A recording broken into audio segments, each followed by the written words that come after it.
भाईजान ये घर देखे कितना खूबसूरत लग रहा है ना। माशाल्लाह। ऊपर वाले ने चाहा तो हम भी अपनी बेगम के साथ ऐसी आलीशान घर में रहेंगे। तो बुला लो अपनी बेगम को, अरे भाईजान, क्योंकि अब से ये जमीन वक्फ की प्रॉपर्टी है। ओ मियाँ, ये मेरे बाप दादाओं की भूमि है जिसके ऊपर खून पसीने की कमाई से बनाया हुआ मेरा घर है। नहीं था, क्योंकि अब से ये वक्फ बोर्ड का है। कौन सा बोर्ड? वक्फ बोर्ड यानी कि मैं जिस भी जमीन पर हाथ रखकर ये बोल दूं कि मेरा मानना है या मुझे लगता है कि ये जमीन आज या कई सालों पहले किसी मुसलमान के पास थी जिसने इसे वक्फ को दान कर दिया था, तो अब से उस जमीन पर अल्लाह का अधिकार है और उसकी देखरेख का काम हमारा है। क्या बात कर रहे हो भाईजान? क्या सबूत है तुम्हारे पास कि ये जमीन तुम्हारी है? हाँ हाँ, क्या सबूत है तुम्हारे पास इस जमीन की मलकियत का? इस जमीन का एक एक कागज मेरे पास है, और अगर तुझे ऐसा लगता है कि ये जमीन तेरी है तो अपने कागज दिखा और ओनरशिप प्रूफ कर। हम अम्मियाँ इन्हें बताइए ना कि कागज तो हम ज्यादा दिखाते नहीं हैं, क्योंकि वक्फ एक्ट के सेक्शन 40 के तहत आपको ही अपनी जमीन की मलकियत का सबूत देना होगा, जो कि अगर आप नहीं दे पाए तो हमारा फैसला आखिरी होगा और आपको अपना ये घर खाली करना पड़ेगा। अबे होता कौन है तू फैसला सुनाने वाला? अब तू मुझे बताएगा कि ये घर मेरा है किसी और का है? तुझे तो मैं कोर्ट में देख लूंगा। नहीं देख पाओगे। हम अम्मियाँ, इस खलीफा को तो सेक्शन 85 भी नहीं पता, जिसके हिसाब से वक्फ के मसलों में दूसरा कोई भी कोर्ट दखल अंदाजी नहीं कर सकता और ना ही तू वहाँ जा सकता है। और अगर मेरे फैसले से कोई भी दिक्कत है तो अपने कागज दिखाने हमारे ही वक्फ ट्रिब्यूनल में आ जाना।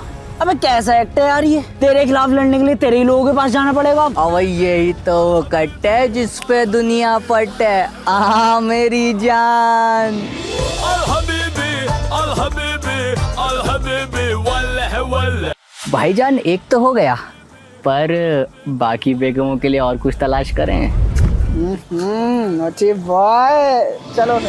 अल हबीबी, अल हबीबी, अल हबीबी, वल्लह वल्लह। अब तो हम मालामाल हो गए भाईजान, अब तो बस बेगमों का आराम फरमाना है। अभी कहाँ मियाँ, समय आ गया है मकसद को बड़ा करने का, और इसकी शुरुआत होगी दिल्ली सल्तनत से। एक सर्वे के मुताबिक दिल्ली का 77% एरिया वक्फ के अंडर में आता है, जिसमें शामिल है CGO complex check, Jawaharlal Nehru stadium, अगला Delhi high court, Delhi public school, IGI airport. Check. भाईजान दिल्ली सल्तनत तो लगभग हो ही चुका है, अब अगला क्या? तेना इंडिया मंगलवार गिरो।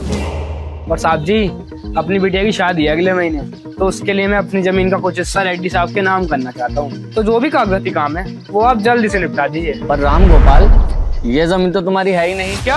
हाँ, हमारे रिकॉर्ड में तो तुम्हारे क्या, तुम्हारी पूरी गांव की जमीनें वक्फ बोर्ड की दिख रही हैं, और उनके बोर्ड से एनओसी लाए बिना तुम इसे बेच नहीं सकते। ऐसा लगा साहब, मेरी बेटी की शादी रुक जाएगी और कुछ नहीं है मेरे पास।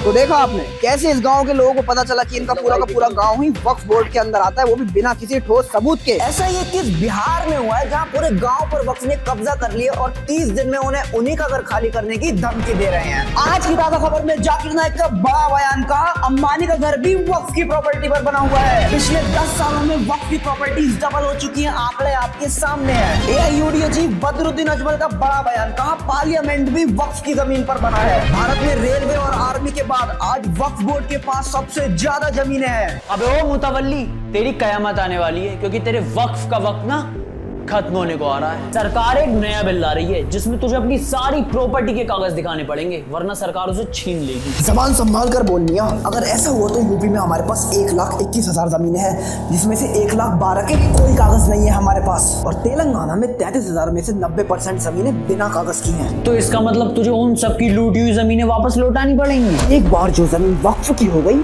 तो कयामत के दिन तक वो वक्फ ही रहेगी, यही हमारा उसूल है। अपने उसूल की बत्ती बना के दीपक जला ले, क्योंकि इस बिल के एक्ट बनने के बाद चाचा नेहरू की दी गई तेरी सारी असीमित शक्तियों पर लगाम लगा दी जाएगी।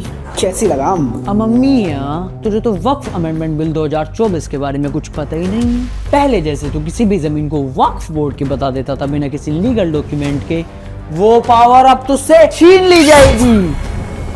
क्लॉज 3 के हिसाब से सिर्फ वही व्यक्ति वक्फ को अपनी जमीन दान कर सकता है जो पिछले 5 साल से इस्लाम को फॉलो कर रहा हो और उसके पास अपनी जमीन के कागज हों। तो गैर मुसलमानों की जमीनें हड़पना बंद रखते।